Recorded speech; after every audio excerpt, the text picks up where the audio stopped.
Herencia mendeliana monogénica o clásica se refiere a la herencia que sigue las leyes de Mendel, específicamente la ley de la dominancia y la recesividad. Hay que tomar en cuenta que, a diferencia de lo que describió Mendel en las plantas, en los seres humanos no se comportan los genes de esa manera.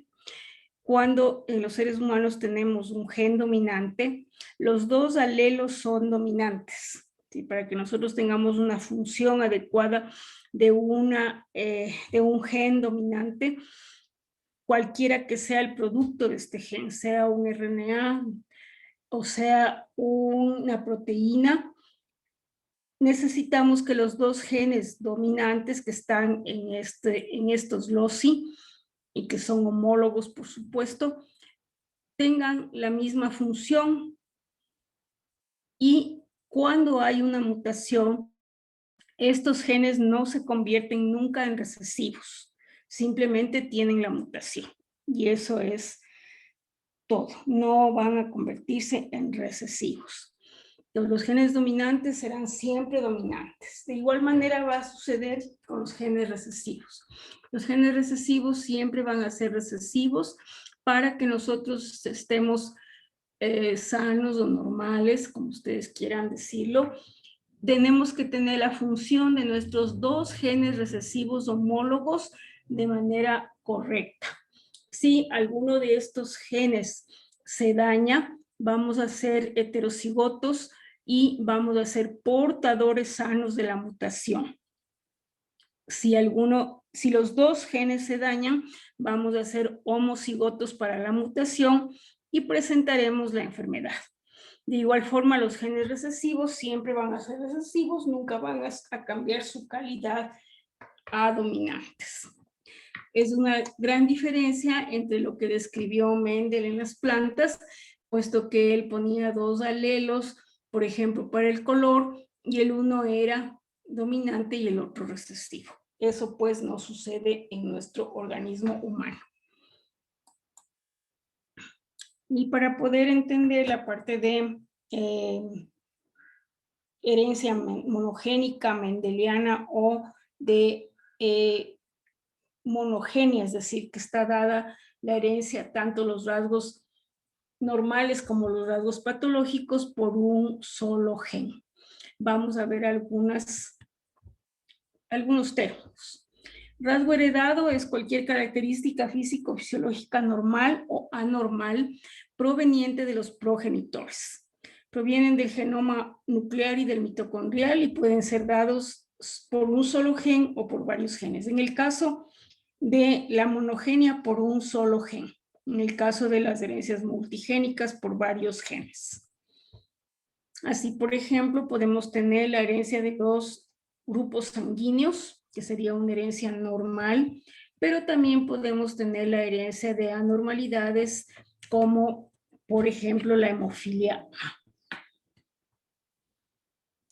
El rasgo congénito es cualquier característica física o fisiológica normal o anormal presente desde la concepción.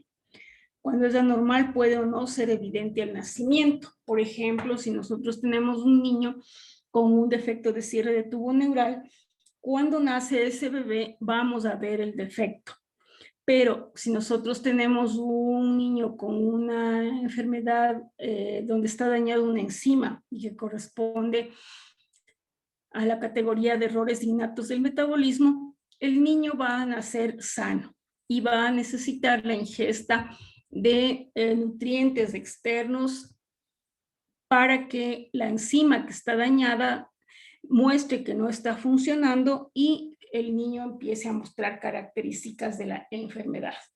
También hay genes que son genes de expresión tardía, como por ejemplo los del Alzheimer, los del Parkinson, los de algunos cánceres que van a ser cáncer de heredados, ¿no? No todos los cánceres son heredados, pero hay cáncer heredado y ese cáncer puede necesitar un tiempo relativamente largo, entre 10, 20 o 30 años, para empezar a expresarse. En ese caso, pues también tendremos un recién nacido normal que va a expresar estos genes en etapas más tardías. Las características congénitas normales son heredadas de los progenitores. Las características anormales pueden ser o no heredadas. Por ejemplo, en una patología cualquiera, puede ser que los padres sean totalmente sanos y este bebé tiene la patología. Esto sería una mutación nueva para este bebé y no tendría nada que ver con la herencia, pero es congénito. Por lo tanto, todo lo que se hereda es congénito, pero no todo lo congénito es heredado. El fenotipo es el acervo genético de cada uno de los seres vivos. En el organismo humano tenemos 20 a 22 mil genes que, si ustedes recuerdan, están organizados en las células somáticas en 46 cromosomas y 23 cromosomas en las células gonadales. El DNA mitocondrial, por su parte, son moléculas de 37 genes que están circularizadas y que van a estar dispersas en la mitocondria o en las mitocondrias. El fenotipo es la expresión física del genotipo. Y tenemos genes homólogos, es decir, aquellos genes que están en sitios iguales en los cromosomas homólogos. Estos genes se llaman también alelos y las variaciones de estos genes se llaman variaciones alélicas. Estas variaciones alélicas se consideran variaciones normales, es decir, variaciones polimórficas. Las variaciones polimórficas significa que el producto génico, sea un RNA, sea una proteína, tiene una variante en la estructura dado por una variante en el DNA que lo generó, pero no es patológico. Es una cosa normal. Por ejemplo, si nosotros tenemos varios tipos de colágeno A, todos estos colágenos A hacen lo mismo y van a funcionar de igual forma. Pero podemos tener el A silvestre, el A1, el A2, y podemos heredar de nuestros padres, por ejemplo, de la mamá el A y del papá el A2, de tal manera que tiene un polimorfismo o un cambio de la forma, que de ninguna manera es una mutación. De hecho, el polimorfismo se define como una variante que tiene que estar presente en al menos el 3% de la población. Algunos autores dicen el 1%.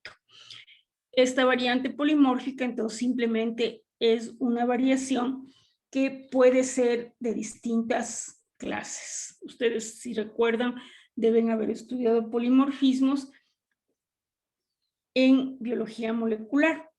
Les recuerdo nada más que hay varios polimorfismos o varios tipos de polimorfismos. El más común es el polimorfismo de un solo nucleótido, pero tenemos también de lesiones, inserciones llamados indels, variaciones de repeticiones de microsatélites, inserción de elementos móviles, variación en el número de copias o los llamados CNV, que pueden ser de dos clases: segmentos de genes o de un gen completo, o bloques repetitivos de secuencias homólogas que se denominan duplicaciones segmentarias, también llamadas segdupes.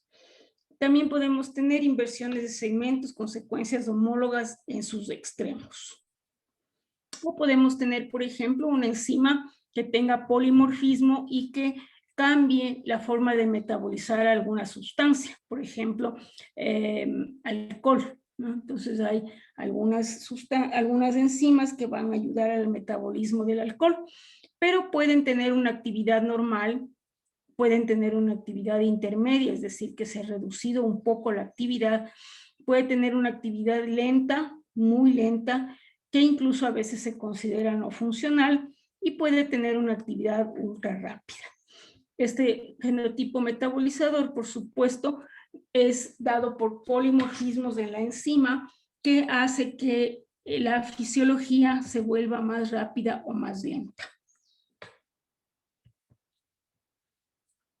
El homocigoto es una característica que se encuentra de igual manera en los dos alelos. Por ejemplo, dos genes dominantes. A serían un genotipo homocigoto o dos genes recesivos que serían A minúscula, serían los alelos en homocigosidad. Por supuesto, estos alelos van a ser capaces de replicarse y expresarse como lo hace el gen, pues, ¿no? Es parte del gen. Y estos alelos van a poder sufrir mutaciones, sean dominantes o sean recesivos, los genes, ¿no? Pueden sufrir mutaciones y van a estar implicados de esta manera en enfermedades específicas genéticas. También podemos tener la calidad de heterocigoto. Si, por ejemplo, nosotros tenemos un alelo A dominante y su alelo A par está mutado, tenemos una mutación en heterocigosidad, o con los recesivos puede ser lo mismo, ¿cierto? Podemos tener A y un A mutante teniendo alelos en homocigosidad, perdón, heterocigosidad, mutantes.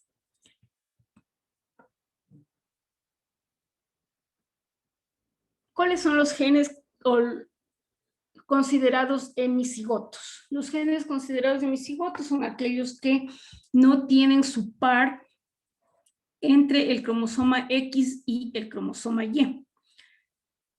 Habíamos revisado que el cromosoma X y el cromosoma Y tienen una región llamada pseudoautosómica que se encuentra en el brazo corto a nivel telomérico, donde los genes del Y y del X son exactamente iguales. Pero los demás genes para el varón se consideran hemicigotos. Quiere decir que todos los demás genes del cromosoma X no tienen su par en el Y de igual manera todos los genes del cromosoma Y no tienen su par en el X. A esto se llamará entonces genes hemicigotos. Todos los genes que están localizados en el cromosoma Y, a excepción de aquellos que están en la región pseudoautosómica, también se denominan genes holándricos y de hecho hay una herencia holándrica. Los genes holándricos va a significar holos total andros del varón y como les decía, pues son solamente del varón ya que están localizados en el cromosoma Y a excepción de la región pseudoautosómica. Consanguinidad. La consanguinidad es el grado de parentesco que nosotros tenemos en la familia y que va a estar dado por la cantidad de genes en común que compartimos con las personas. En genética se utiliza el primero, el segundo y el tercer grado de consanguinidad. El primer grado de consanguinidad es aquel grado en el cual con nuestros parientes compartimos el 50% de los genes. Por lo tanto, serán nuestros padres, nuestros hermanos, nuestros hijos. Aquellos que compartimos el 25% de los genes van a ser nuestros parientes de segundo grado. Así serán los tíos y las tías, los abuelos. Vamos a tener también los sobrinos, los nietos y los medio hermanos. Los medio hermanos van a compartir con nosotros el 25% de los genes. Mientras que los parientes de tercer grado van a ser aquellos que comparten 12,5% de genes en común y van a ser los primos hermanos y todos los demás parientes que se consideren, ¿no? No vamos a tener más parentescos para el trabajo en genética. Así, por ejemplo, en este cuadro podemos ver un padre que tiene sus padres a su vez, ¿no es cierto? Y esos padres serán 50% de genes en común, por tanto serán sus parientes de primer grado, al igual que su hermana y al igual que sus hijos. La endogamia se da por uniones que se producen entre un mismo grupo étnico, social y económico y puede estar regido por la costumbre, la religión, la cultura y las leyes. La endogamia favorece la consanguinidad, porque al casarse o al unirse la gente entre una misma etnia o en un mismo lugar, en un mismo pueblo o dentro de una misma clase cultural, social o religiosa, vamos a encontrar que de manera rápida vamos a ser todos consanguíneos. Entonces la endogamia y la consanguinidad se ven involucradas además en la mayor posibilidad de presentación de enfermedades autosómicas recesivas, porque es mucho más probable que nosotros en el mismo grupo familiar o en el mismo grupo endogámico encontremos genes o mutaciones génicas de genes recesivos, y al tener hijos vamos a tener pues la posibilidad de hijos homocigotos para la mutación y por lo tanto con una enfermedad. Los rasgos monogénicos son características producidas por un solo gen, pueden ser normales o patológicos, son autosómicas dominantes, recesivas, ligadas al X dominante, recesivas, y las holándricas, es decir, de aquellos genes que están solamente en el cromosoma Y. En genética vamos a usar simbología específica, que es muy diferente a la simbología que se utiliza para los familiogramas. Los familiogramas tienen como objetivo mostrar las relaciones de una persona con su entorno. El árbol genealógico tiene como objetivo básico determinar la forma de herencia de un rasgo, sea este rasgo normal o sea un rasgo patológico. Por lo tanto, en nuestro trabajo de genética o nuestro curso de genética, utilizaremos símbolos para árbol genealógico y nunca utilizaremos símbolos para familiograma. Teratógeno. La teratología es una palabra griega que significa monstruo. Un teratógeno es un agente físico, químico, biológico, infeccioso que altera el proceso de formación de un embrión, produciendo defectos congénitos. En el embrión, desde su inicio hasta su final como feto, vamos a tener varios lugares que son muchos más sensibles a los teratógenos que otros periodos. Pues podemos tener entonces teratógenos como citomegalovirus, podemos tener teratógenos de rayos X, de rayos gamma, medicamentos, etcétera, etcétera. Y entre las drogas nosotros vamos a tener drogas legales y drogas ilegales. Así, por ejemplo, las drogas como el alcohol y el tabaco, que se consideran drogas legales, y drogas ilegales como la marihuana, los opiáceos y la cocaína. El mutágeno también es un teratógeno, pero en este caso del mutágeno, el concepto se aplica más a nivel poblacional que individual, puesto que el mutágeno tiene que, además de producir teratogenicidad, aumentar la tasa mutacional del rasgo que estamos observando. Por ejemplo, si yo tengo un defecto de cierre de tubo neural en una población y he estado monitoreando varios años, y en esos años ha habido un, qué sé yo, 5% de niños con defectos de cierre de tubo neural, y siempre se ha mantenido esa tasa mutacional, es decir, siempre en todos los años hay 5% de niños con defectos de cierre de tubo neural. Pero les reviso en el 2020 y la tasa mutacional aumentó al 7%. Entonces yo tengo que encontrar cuál es el agente físico, químico o biológico que me está produciendo teratología, pero además me está aumentando la tasa mutacional. Asimismo tenemos químicos, rayos X, medicamentos, etc. Por lo tanto, los mutágenos son siempre teratógenos y los teratógenos no siempre son mutágenos. ¿Alguna pregunta? Nada. ¿Puede repetir, por favor, sobre los... espera. perdí. El fenotipo metabolizador me parece que era, no recuerdo bien. Sí, solamente es un ejemplo de cómo el polimorfismo puede hacer variar la velocidad de metabolismo de una sustancia. Nosotros tenemos algunas enzimas que nos ayudan a degradar el alcohol y esas enzimas pueden tener polimorfismos, de tal manera que nosotros podemos ser metabolizadores normales, es decir, ya se sabe cuánto metabolizarías de alcohol por, por hora, por decir, ¿no? Entonces, eso sería lo considerado normal. Pero suponte que yo tenga una enzima con un polimorfismo que me hace metabolizar menos rápido. Entonces se metaboliza, está cumpliendo con la función de metabolizar, pero se ha vuelto menos eficaz, ¿sí?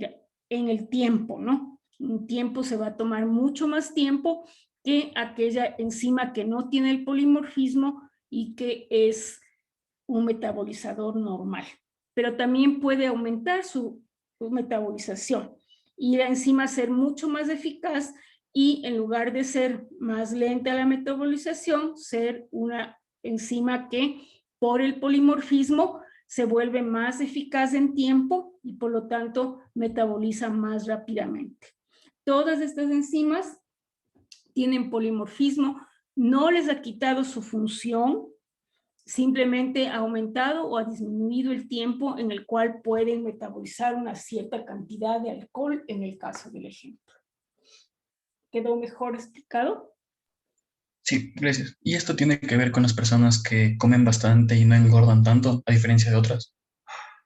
No necesariamente, no necesariamente. O sea, depende mucho de no solamente el metabolismo para obtener peso o hacer grasa o hacer masa muscular, todo depende. No solo es un factor, la obesidad no solo tiene un gen, o sea, no está dado por un solo gen. La ganancia de peso, ¿no? No está dada por un solo gen, está dada por varios genes y además está dada por factores ambientales. Entonces, no podríamos tener una persona obesa, por ejemplo, que sea metabolizador lento, pero que además no haga ningún ejercicio. Entonces tiene mucha mayor tendencia a la obesidad, ¿no? Entonces, no solamente el hecho de metabolizar de una u otra forma los alimentos que consumimos van a ser los componentes de la ganancia o de la pérdida de peso. ¿Alguna otra pregunta?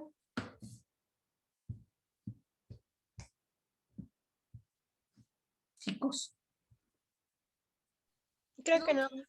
Bueno, entonces paso.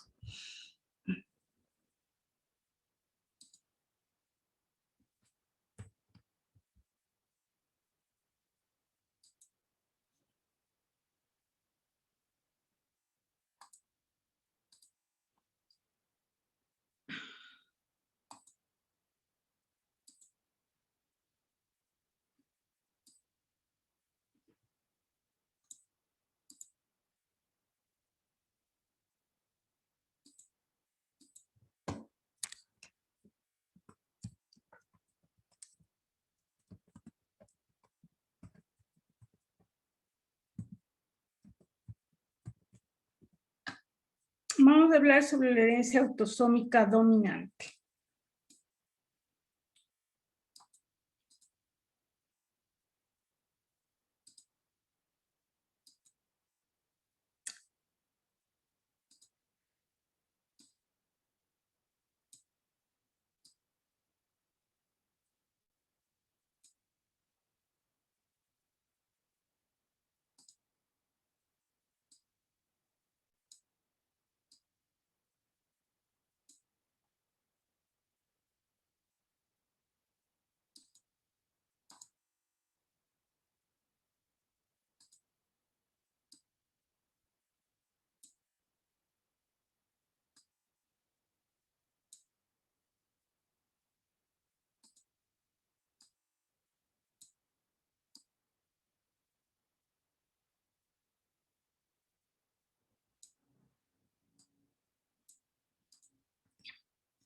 Supongamos que estos son 2 cromosomas 15. En el cromosoma 15, no me acuerdo en qué lugar, déjenme ver si encuentro.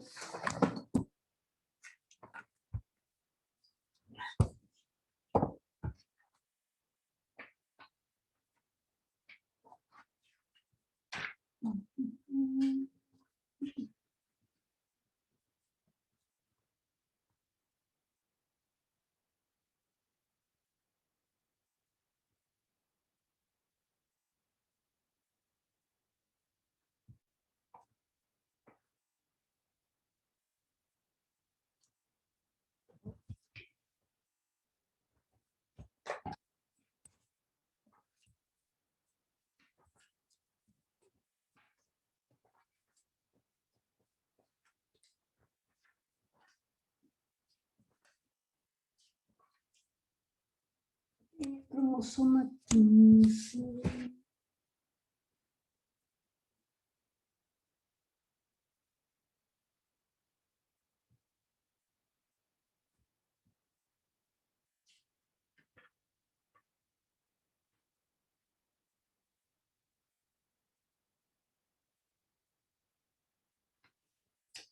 Bueno, no dice dónde está localizado. Bueno, supongamos que en el cromosoma 15, en el brazo Q, no me crean mucho, pero por ahora, que no sabemos dónde está, no dice en el libro tampoco. Está localizado un gen para hacer fibrilina. La fibrilina está implicada obviamente en hacer las fibras elásticas y esta fibrilina, cuando se daña el gen de la fibrilina, vamos a tener un síndrome que se llama Marfan. Entonces vamos a poner como M de Marfan. Supongamos que está aquí localizado. Tendría que buscar bien la localización, pero ahorita no lo encontré. En todo caso, supongamos que está aquí, en el cromosoma 15. ¿No? Los dos genes son dominantes, por lo tanto, para que nosotros funcionemos adecuadamente y hagamos unas fibras elásticas normales, necesitamos que nuestros dos genes estén normales, que no estén mutados. Supongamos que este papá tiene una mutación para el gen de la fibrilina. Como es un gen dominante, con que sea la mutación heterocigota, el gen dominante va a expresar la enfermedad. Porque el gen dominante normal no es capaz de compensar la función del gen que se mutó. Por eso entonces no va a poder hacer fibras elásticas normales y vamos a tener esta enfermedad que se llama Marfan, donde los pacientes tienen hiperelasticidad articular, entre otras cosas. En este paciente, en esta pareja, a ver, en los libros siempre vienen 4 hijos para dar la asesoría, ¿no?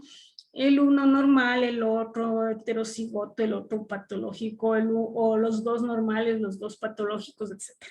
Pero en las familias humanas no tenemos 4 hijos necesariamente, para empezar. Y por lo tanto, cuando nosotros damos asesoría genética en la práctica, debemos dar asesoría genética por embarazo. Entonces, supongamos que esta pareja que tiene el papá Marfan con una mutación clásica heterocigota, me pregunta, me dice, voy a tener una niña, porque ya la hemos visto en el eco, que es una niña, y quiero saber si va a ser sana o si va a tener Marfan.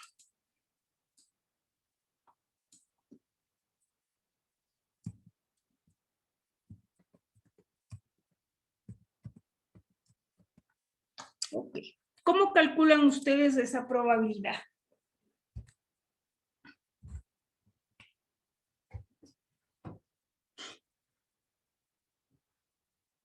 Con los cuadros de Punnett. No, sin cuadros, con aritmética. ¿Cómo calculan la probabilidad?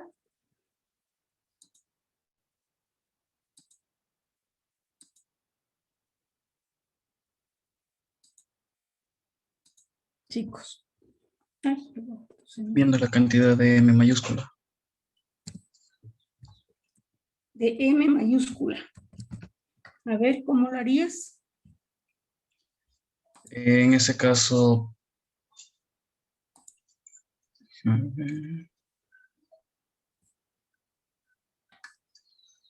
todas tendrían una M mayúscula por delante. Sería 100% Ajá. de probabilidad que se enferma. ¿Que sean qué? Enferma. Afectada. Que sean enfermas. A ver, ay, estoy escribiendo mal. ¿Alguien más? Matemáticamente, ¿cómo calculas que sea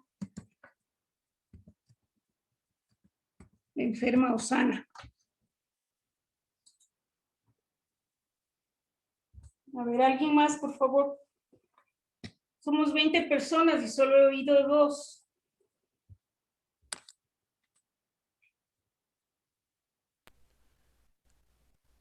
¿Alguien?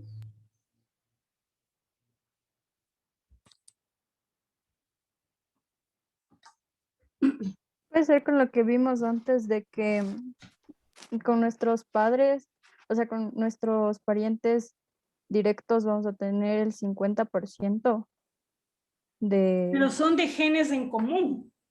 O sea, yo tengo, a mí me da mi papá 50% de sus genes y mi mamá 50% de sus genes.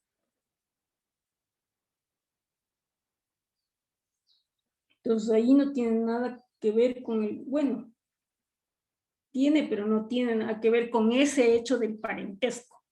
Eso es simplemente el número de genes que yo comparto con mi familia. Aquí estoy hablando de una mutación específica para una enfermedad específica.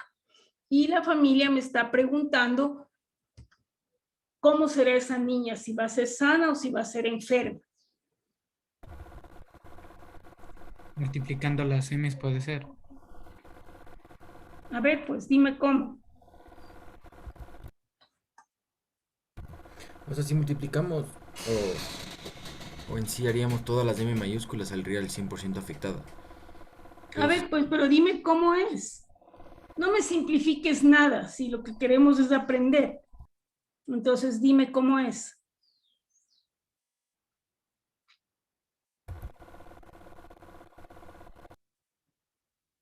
A ver, Tal vez puede ser con, por ejemplo, M mayúscula sería 3/4 y M minúscula 1/4.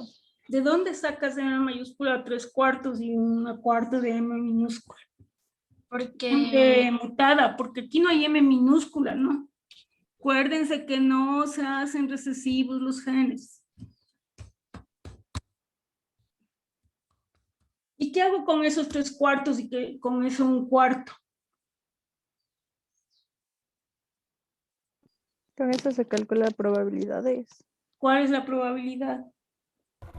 75-25. Ajá, sería de 3 a 1.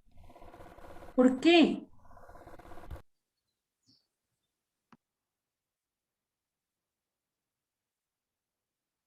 es que esa M no se está equivocada. Perdóname, Hay una M de más entonces. hay una M de más. Sí, la minúscula de La un minúscula segundo. quiere decir mutado.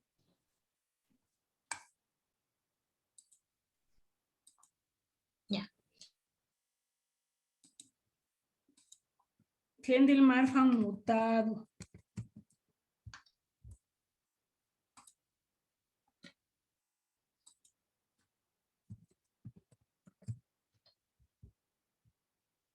A ver, chicos.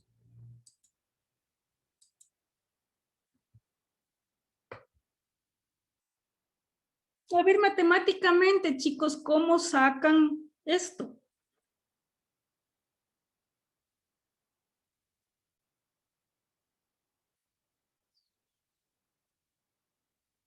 Nadie. Voy a preguntar por persona porque 3 personas han intervenido. A ver, no sé ni quién intervino porque no vi los nombres, pero bueno, Emily Moyano.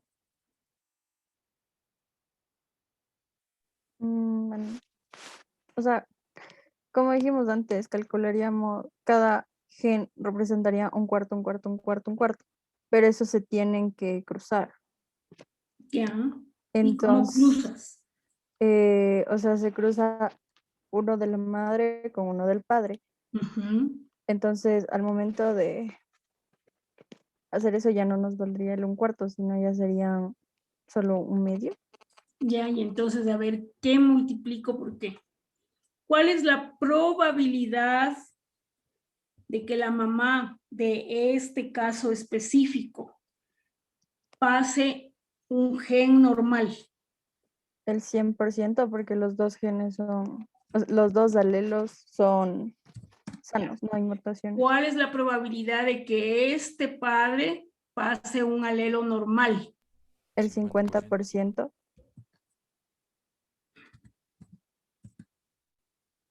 Como voy a hacer porcentaje,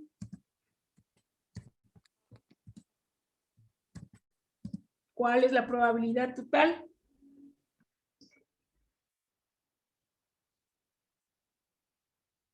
A ver, pues chicos, multipliquen y dividan. 50. 50. 50% en este caso, porque ya está dividido para 100. A ver, ¿cuál es la probabilidad de que la mamá pase el gen normal? Chicos, esto es para que Para el sea sana, normal, ¿no? Esto es para que sea... Ya. La probabilidad de que la mamá pase el gen normal, el 100%. sí.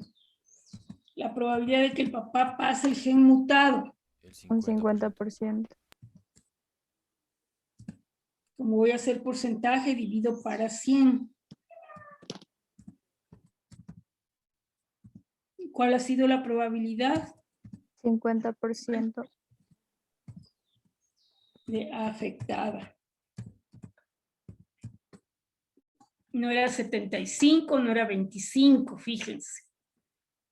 Ya, a ver, ¿han entendido o alguien no entendió para volver a hacer? Si no han entendido, digan, porque ya después en el examen no pueden preguntar. Profe, ¿puede haber alguna variación si se hace con el cuadro de Punnett? Es que el cuadro de Punnett es solo una figura. No es una matemática. O sea, que después cuentes 1, 2, 3, 4, 1, 2, 1, 2, eso es diferente. No va a haber variación, pero eso no es matemática.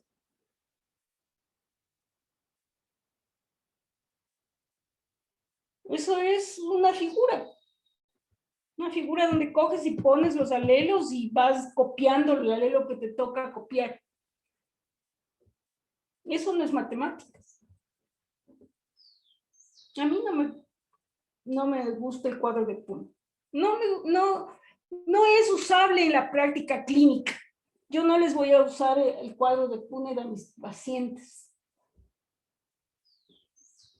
Porque ellos no van a entender nada de lo que yo les estoy diciendo, pero si yo les explico oralmente, mire, este gen es normal, este otro gen suyo es normal, es el mismo que está acá, usted recibió este de papá, este de mamá. Como son normales, usted tiene siempre la posibilidad de pasar el gen normal. Y eso no le puede estar explicando en el cuadro de Punnett. Y el paciente, ¿qué va a hacerse con un cuadro de Punnett? Quedar ahí sin saber ni lo que le estoy diciendo. Entonces, en la práctica clínica el cuadro de Punnett no sirve. Esa es la verdad.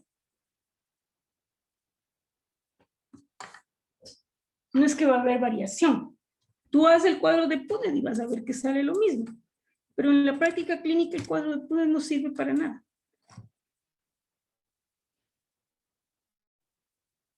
¿Cuáles son las leyes que nosotros tenemos en la dominante?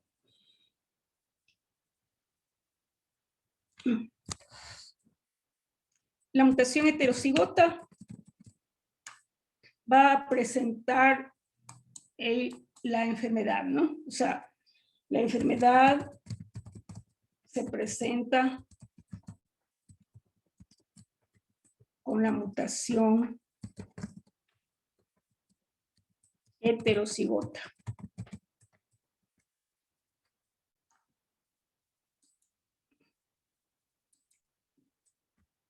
Las mutaciones homocigotas dominantes generalmente son incompatibles con la vida.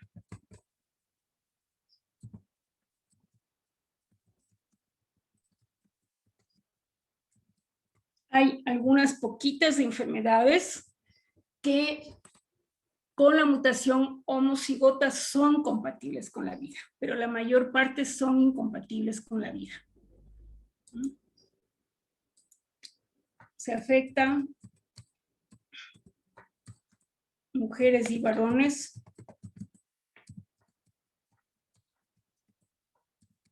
por igual.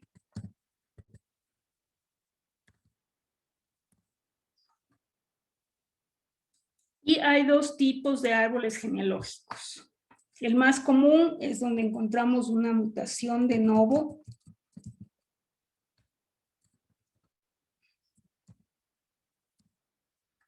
Y el menos común es donde encontramos la mutación en alguno de los padres.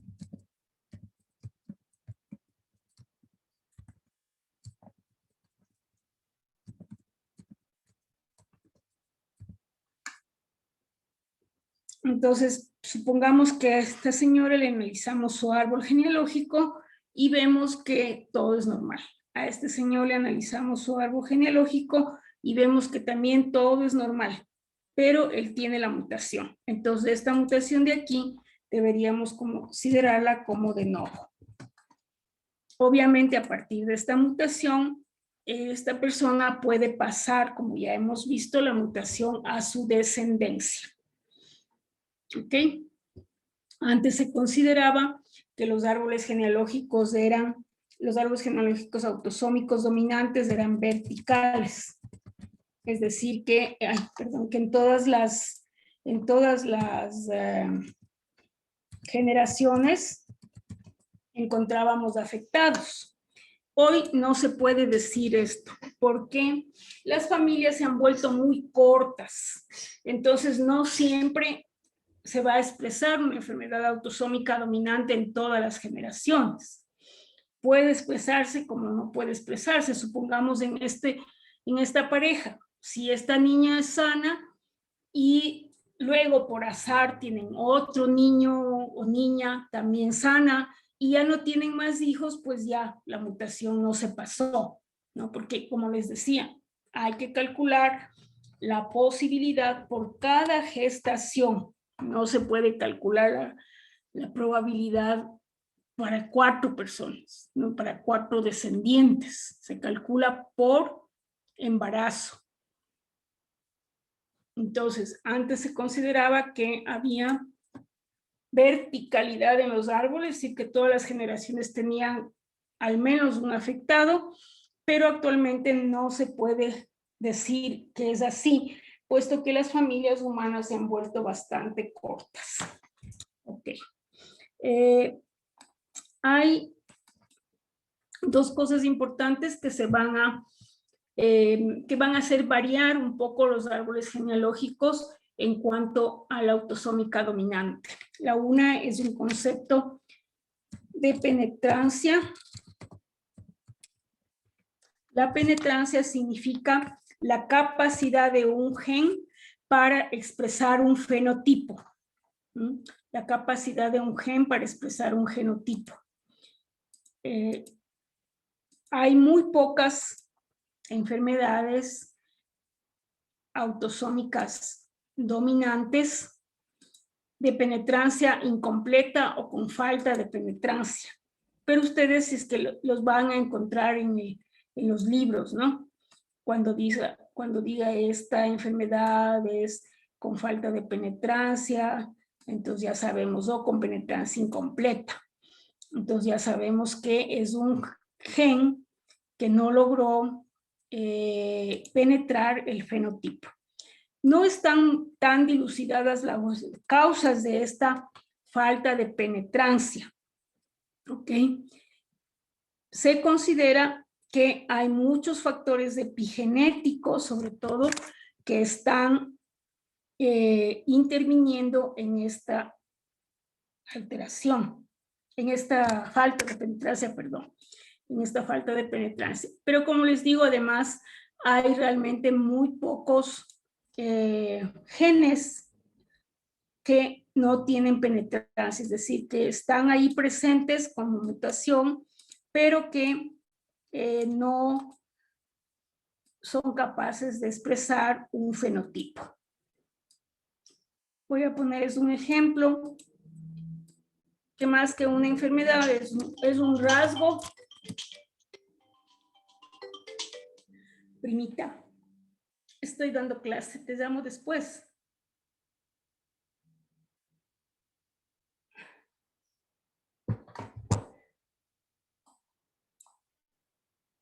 Más que una enfermedad es un rasgo, ¿no?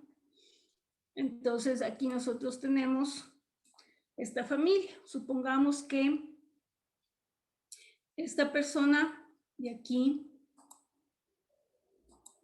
tiene 6 dedos, tiene polidactilia. Esta persona de aquí tiene 6 dedos. Esta persona de aquí tiene 5 dedos.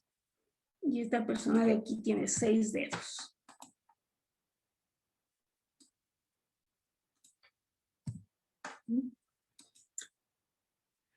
Vamos, que esta persona tiene 5 dedos también, ya. Y el papá pues tiene 5 dedos. Ya.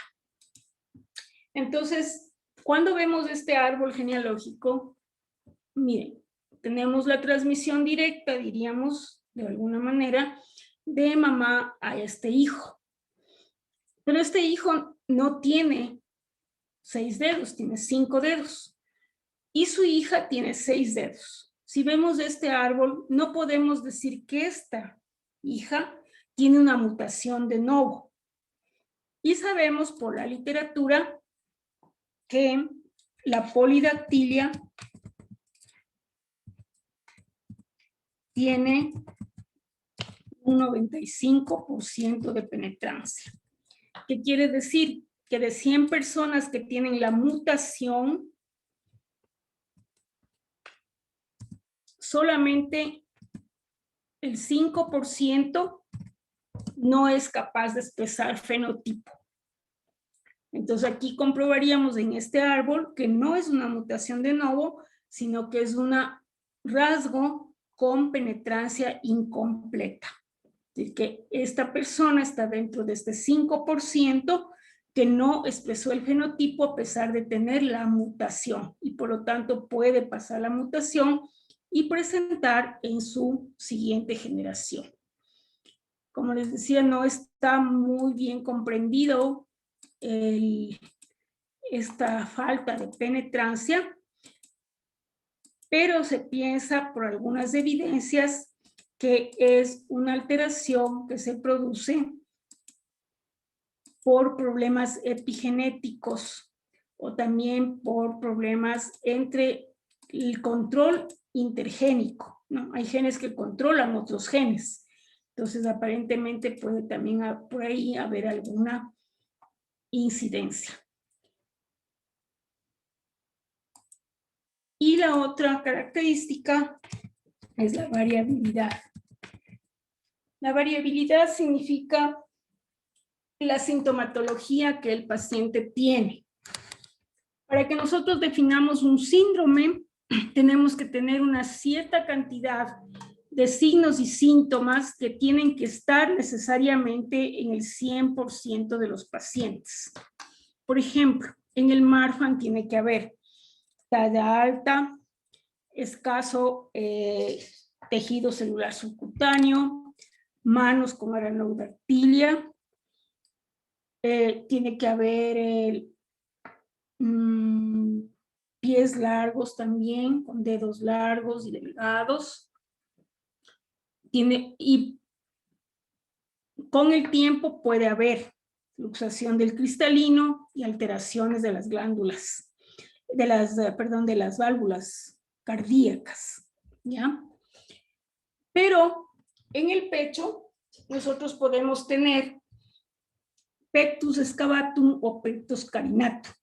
Entonces el esternón hacia adentro hundido o el esternón salido como pecho de paloma. Esa sería una variabilidad de la expresión. Una cantidad de personas con Marfan tienen pectus excavatum, una cantidad tienen pectus carinatum. ¿Okay? Pero sigue siendo el mismo síndrome. ¿No es cierto? Es Marfan. Hemos visto sus características básicas que están en el 100% de las personas. Sabemos que es un Marfan, pero podemos tener estas variantes. O podemos tener variantes en la forma de la alteración de las válvulas cardíacas. Puede alterarse la válvula bicúspide, la tricúspide, o pueden alterarse las válvulas pulmonares, etcétera, etcétera. Entonces, esa sería la variabilidad de la expresión. Las cosas que van cambiando de paciente a paciente, pero que no dejan de ser parte del síndrome, por un lado, y segundo, ese paciente ha sido bien definido como un síndrome X por las características que deben estar 100% presentes. ¿Alguna pregunta?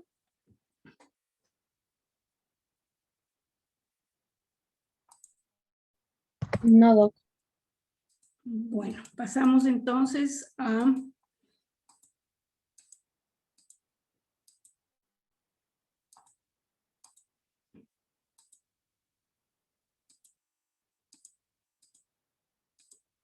Pasamos entonces a herencia autosómica recesiva.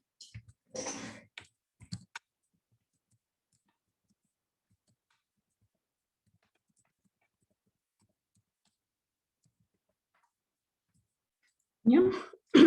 Supongamos que aquí en este lugar, este es un cromosoma 12, y supongamos que aquí tenemos la enzima fenilalanina hidroxilasa. Le vamos a poner solo como P. ¿Ya? Pero como F. En inglés les estoy poniendo. Estoy tonta. Fenil con F, ¿no? Es pH, perdón. Poner entonces la F. Como es un gen recesivo, vamos a poner con minúscula. La fenilalanina hidroxilasa va a pasar la fenilalanina a tirosina. Cuando está dañada la fenilalanina hidroxilasa, se produce una enfermedad que se llama fenilcetonuria. Entonces, estos genes para la fenilalanina hidroxilasa son genes recesivos autosómicos. Y vamos a tener aquí pacientes normales o gente normal, pero podemos tener una mamá y un papá portador de la mutación. Esta mamá y este papá son portadores sanos, porque la mutación en heterocigosidad no causa fenotipo y permite que la fenilalanina sea degradada a tirosina. Normalmente cuando nosotros medimos estas enzimas, estas proteínas, estos aminoácidos que se degradan, vamos a encontrar que a pesar de que hay la mitad de la enzima, no es que la función de la enzima se degrada a la mitad. Realmente siempre hay un 75% de la función, 85% de la función, ¿no? Entonces, por eso es que estos pacientes con una mutación heterocigota en un gen recesivo no tienen fenotipo. Son personas normales y se denominan portadores sanos. Cuando nosotros tenemos portadores sanos de una enfermedad y supóngase que esta pareja viene conmigo para que le asesore sobre la fenilcetonuria porque ellos son portadores de la mutación para la fenilalanina hidroxilasa, yo tendré que dar sano supongamos que va a ser un varón afectado y también heterocigoto o portador más o menos, portador sano. ¿Ok? Entonces, si nosotros tenemos sano, afectado y portador sano, y me preguntan cuáles son las probabilidades, voy a hacer exactamente lo mismo que hice antes, pero además de hacer lo mismo que hice antes, voy a preguntar si son consanguíneos o si son endogámicos. ¿Cómo pregunto eso? A través de la investigación de los apellidos, ¿no? Y de preguntar de dónde viene, con precisión. Porque algunos pacientes dicen, yo soy de Riobamba, pero resulta que nació en Riobamba porque hay hospital, pero la familia es de Guano. Entonces, no es lo mismo ser de Guano que ser de Riobamba. Guano es una ciudad chiquita, es una población chiquita, y obviamente se presta a que entre familiares se casen o entre que la misma familia se casen y aumente la consanguinidad por endogamia. Entonces, a través de la investigación de los apellidos y de la investigación de dónde provienen los pacientes específicamente, podemos nosotros saber si son consanguíneos o son endogámicos o ambas cosas, tanto endogámicos como consanguíneos. A veces muchos pacientes tienen los mismos apellidos, pero dicen que son de otras familias. Pero pues, si es una población chiquita, sabemos que aunque digan que son de otras familias, finalmente van a acabar siendo al menos endogámicos y no totalmente consanguíneos. Entonces, ¿qué le voy a decir a esta pareja, chicos? Para este niño que está formándose, que saben que es un varoncito y que me están preguntando si nacerá con fenilcetonuria, si nacerá como ellos, solamente con la mutación y sin el fenotipo, o si será sano totalmente.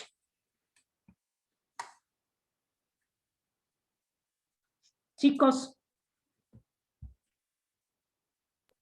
Profe, otra consulta. Para que sea sano puede ser también, o sea, tiene que ser autosómico dominante A o ver, no niña, necesariamente. ¿no entendiste? No, sí, Jamás un gen recesivo se hace dominante, ni un gen dominante se hace recesivo. Nunca, entonces necesariamente debe ser homocigoto recesivo. por supuesto.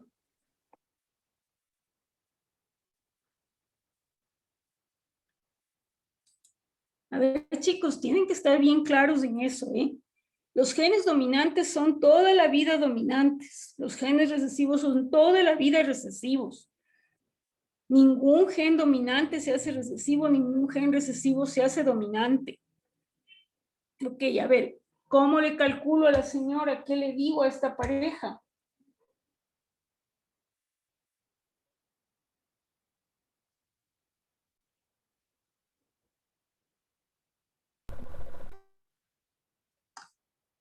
La probabilidad de que sea sano es de un 25%, ¿Por qué?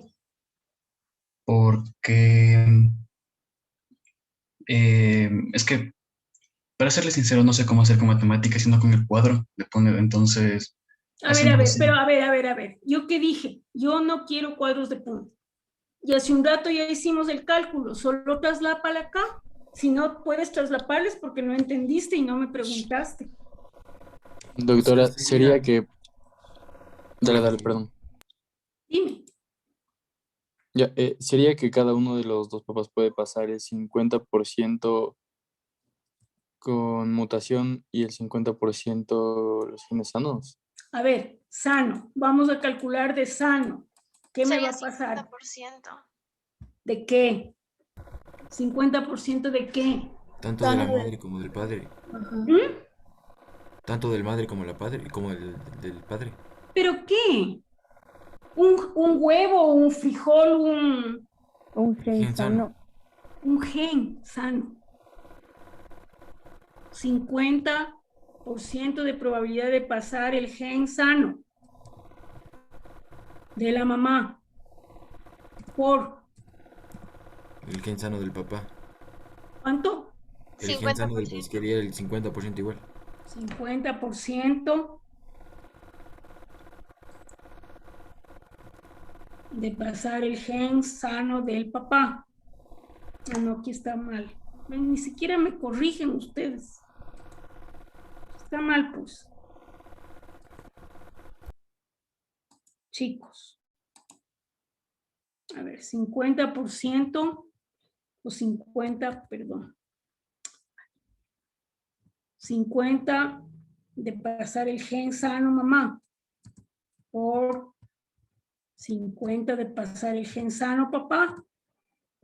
¿Cuánto me da? Eso Para no hay 100. que dividir para 500. 100. Para Eso 100. dividido para 100, porque es en porcentaje. Ya, para 100. Tendría 25. 25. Ok. Ya. Afectado va a ser lo mismo, ¿no es cierto? Sí, lo mismo. 50% de que mamá pase el gen afectado por 50 que pase el papá el gen afectado sobre 100. Esto me dará igual a 25%. ¿Sí?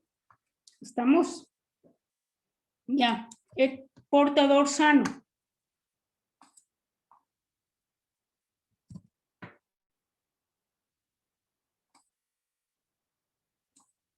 Portador sano. Ahí habría dos posibilidades porque tanto mamá hay. Ya. Dime las O posibilidades. sea, ahí sería que un 50% sea de la mamá, ¿Cuál? o sea, recoja el afectado de la mamá Ya. y un 50% el gen sano del papá. Ujú. Ya. Y eso dividido por 100 igual me da 25. No, ya no sería 25, sería Ya. ya. Y de ahí sería que el 50% sea sano sea de la mamá Ujú. y el 50% enfermo sea del papá. Otro. Ya. Y es igual 25.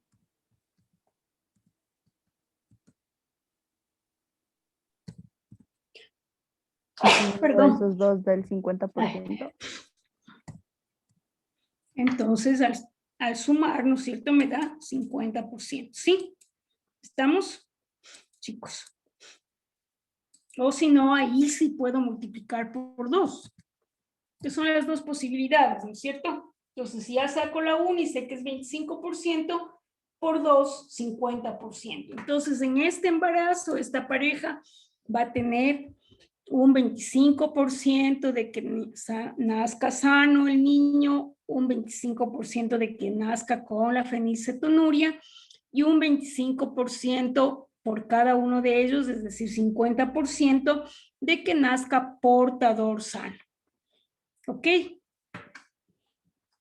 Ya, ¿se ha entendido, chicos? Sí, Doc. Sí, doctora. Bueno, muy bien.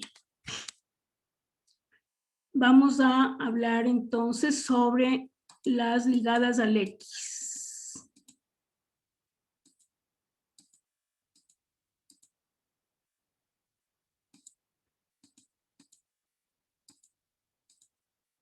Vamos a tener 5 minutos de receso, por favor. Hasta eso yo busco un dato para poder darles el ejemplo.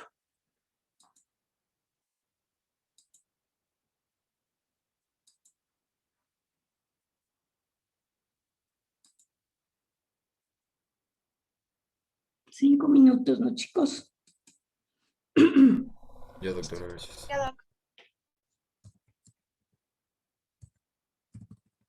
Chicos, Sería 50% sana, 50% enferma.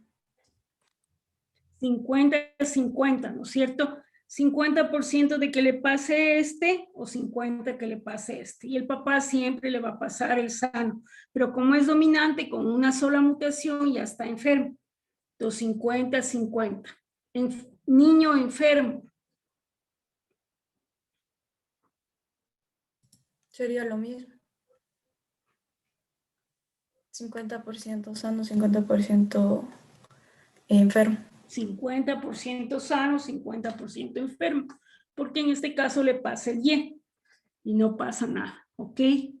Entonces fíjense en cómo varía si mamá o si papá tienen la mutación. Es diferente. ¿Ok? En estas enfermedades ligadas al X dominantes no existe variabilidad, no existe penetrancia. ¿Ok? Ya. Ligadas al X recesivas.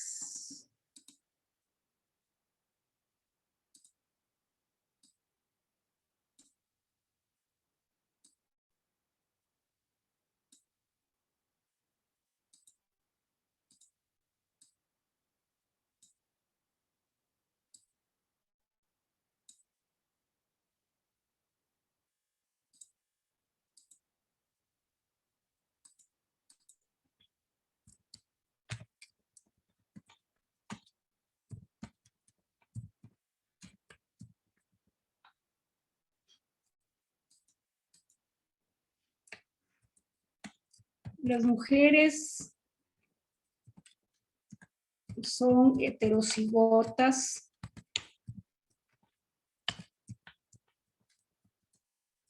para la mutación y dependiendo del silenciamiento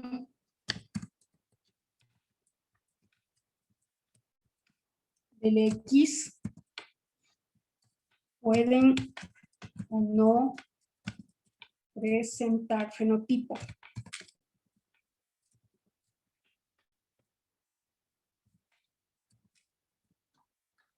No se hacen homocigotas, ojo. Solamente depende de qué porcentaje de X mutados y qué porcentaje de X normales se inactiva. El varón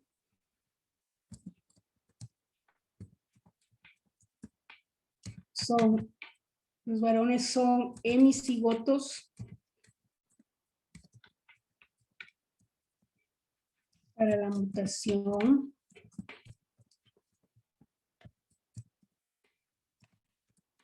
y siempre tienen fenotipo.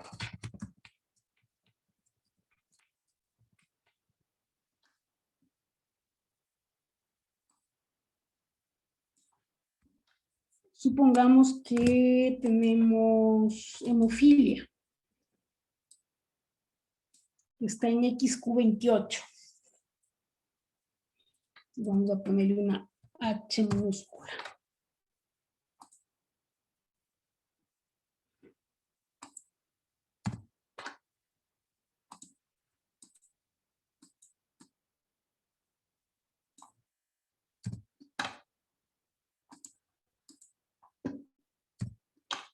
Supongamos que el papá es hemofílico.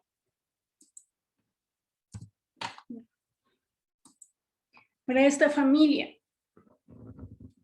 posibilidad de mujeres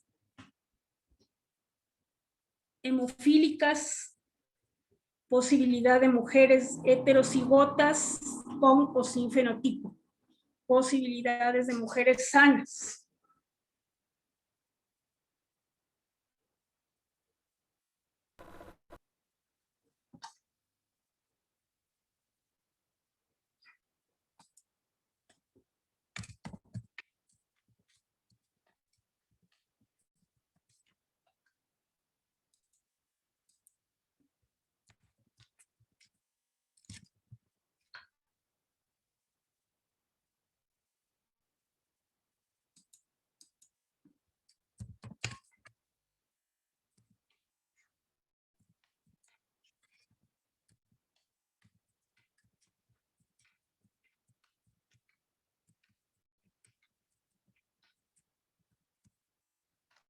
Chicos, Mujer hemofílica sería el 0%.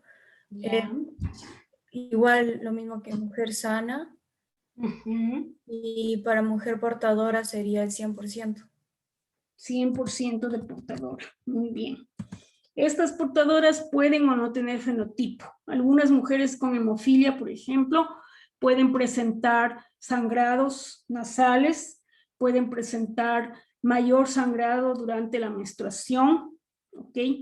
De igual manera, hay otras enfermedades ligadas a la X recesiva, como por ejemplo, la enfermedad de Fabry, la distrofia muscular de Duchenne y el X frágil, que tenemos mujeres con fenotipo o sin fenotipo, pero sí hay mujeres con fenotipo, ¿ok? Y eso, como les decía, depende de la inactivación del cromosoma X. Si el cromosoma X se inactivó, en este caso del ejemplo, el del padre, con mayor porcentaje, la probabilidad de que tenga fenotipo es menor. Pero si se inactivó con mayor porcentaje el de la madre, la posibilidad de tener fenotipo es mayor. ¿Ok? Ya, muy bien. Veo que solo 3 o 4 personas están en la clase, ¿no? Los demás están ausentes. Recuerden que las mujeres con fenotipo no se hacen homocigotas, siguen siendo heterocigotas. Madre portadora con o sin fenotipo. Hija sana. Ah, perdón, aquí nos tocaba varón, ¿no? Perdón, con el papá enfermo. Perdón. Varón sano.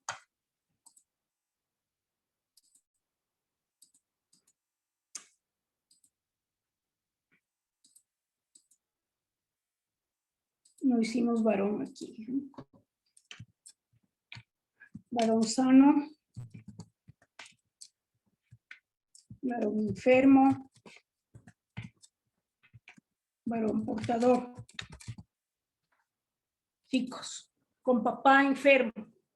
Con el anterior ejemplo, papá enfermo. Chicos, si no están en la clase, yo salgo de la clase. Yo no doy clase a fantasmas. Y que por favor respondan otras personas de las que ya han respondido. O si no, les designo por nombre, porque si no están ahí dormidos o están ausentes o yo no sé qué. Si digo el nombre y me dicen ya participé, ya no les tomo. José Silva.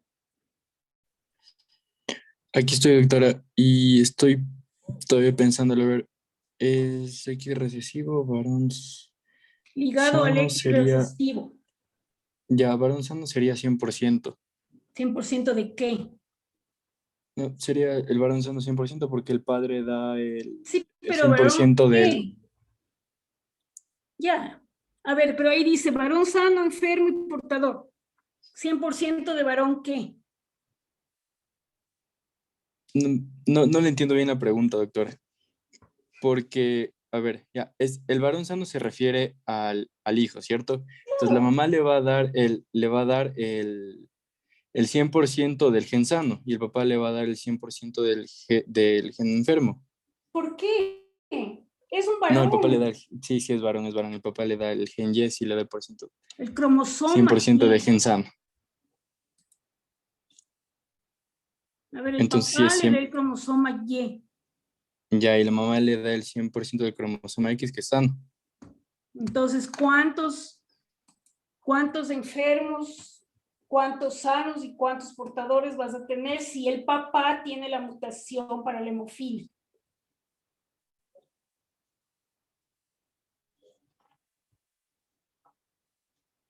A ver.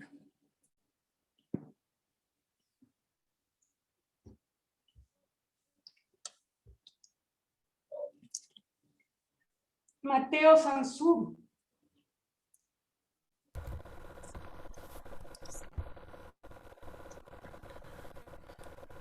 O sea, vamos a tener de los varones 100% sanos. 100% sanos. Enfermos no vamos a tener ninguno.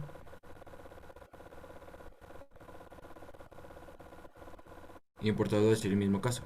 Ninguno, ya.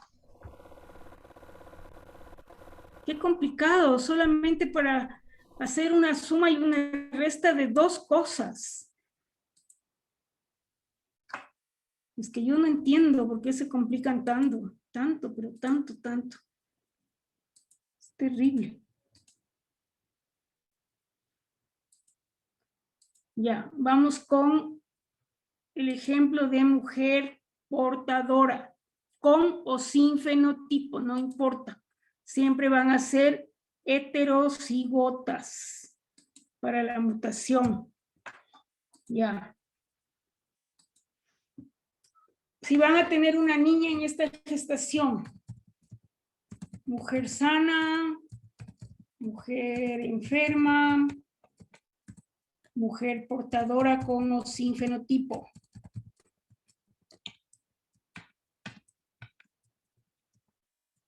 Ya. Chicos, si va a esta parejita a tener una niña, me preguntan, posibilidad de que la niña sea sana con la mutación en uno de los genes de la mamá. 50%. 50%. 50% de ser sana, enferma. 50% igual. 50%. Enferma, 0%. 0%. Portadora con o sin fenotipo, 50%. 50. Ya, varón. Varón sano, varón enfermo y varón portador.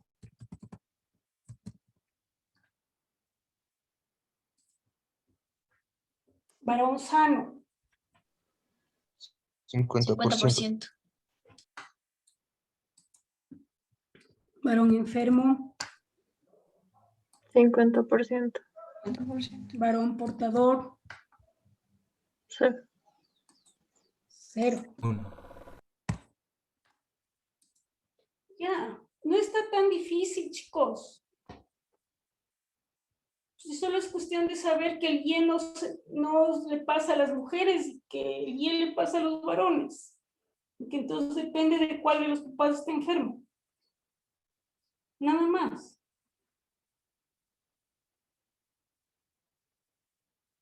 A ver, ¿quién lo entendió? Porque ya les digo, en Profe, el no examen entendí. no respondo nada.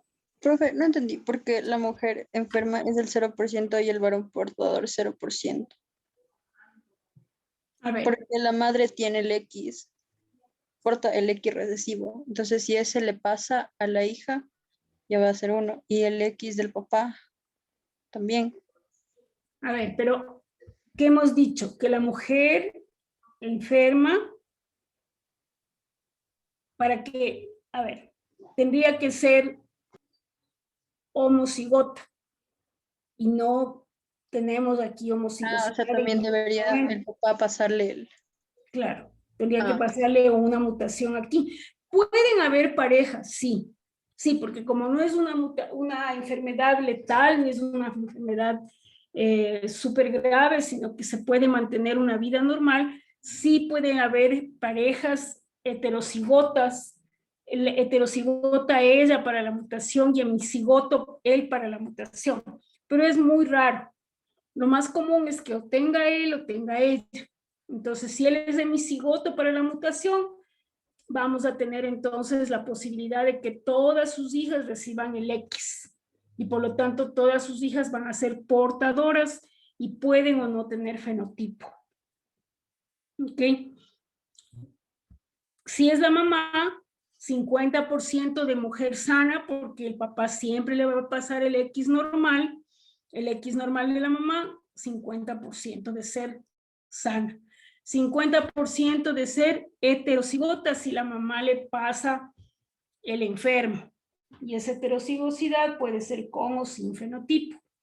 Y 0% de enfermedad, porque no No va a tener. El hecho de que tenga fenotipo no se le califica como enfermo. Se califica así, portadora con o sin fenotipo. ¿Ok? ¿Ahí quedó mejor? Sí. Sí, ya. ¿Preguntas? ¿No? Bueno, para la próxima clase vienen leyendo el capítulo 7, chicos. Hacemos prueba, como siempre hemos hecho, de 3 preguntas y luego iniciamos la clase. ¿Ok? ¿Alguna inquietud? No. No. Bueno, entonces adiós. Nos vemos la otra semana. Gracias, Dor. Hasta luego. Gracias a ustedes, chicos. Gracias, Luego, Gracias a ustedes.